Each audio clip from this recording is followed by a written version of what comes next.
уште 53 милиони евра за Бехтел и Енка, а на терен речиси ништо. 3,28 милиарди денари легнаа на сметката на турско-американскиот конзорциум, потврди од јавното претпријатие за државни патишта. И овој аванс, како што може да заклучиме од одговорот од јавното претпријатие, ќе биде за подготвителни работи.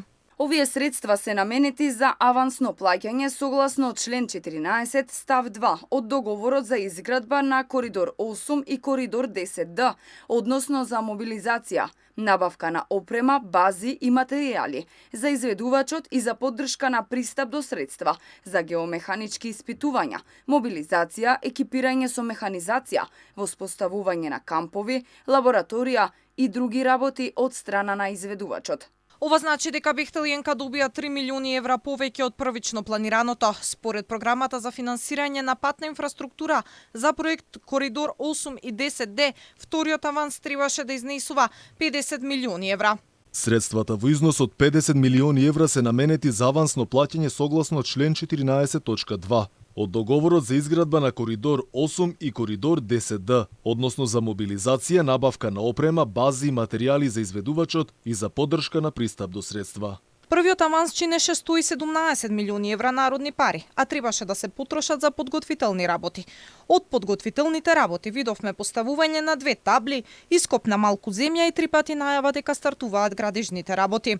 За коридорите нема проект, наводно треба да се гради и проектира истовремено. Покрај овие пари, според програмата, треба да се исплатат уште 25.000 евра за капитални индиректни трошоци и уште 49 милиони и 500.000 евра, меѓу кои ќе бидат и за обезбедување канцеларии за надзорот. Се на се, според овој документ, до крајот на годината треба да бидат исплатени вкупно 250 милиони евра.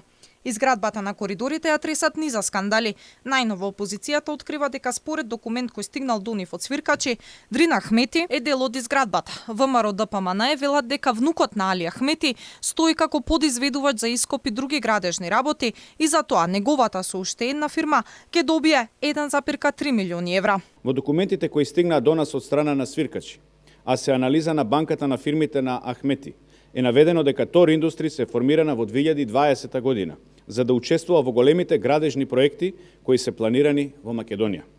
Дрина Ахмети со Тор Индустрис, заедно со уште една фирма од кланот Зајас, за која ќе зборуваме деновиве, е вклучен во изградба на Коридор 8, а договорот кој го имаат двете фирми е 1,3 милиони евра за ископ и други градежни работи. Инаку, вкупната вредност на проектот е 1,3 милиарди евра, но сомнежите се дека сумата ќе биде надмината, бидејќи нема ниту основен проект, а ниту е завршена експроприацијата.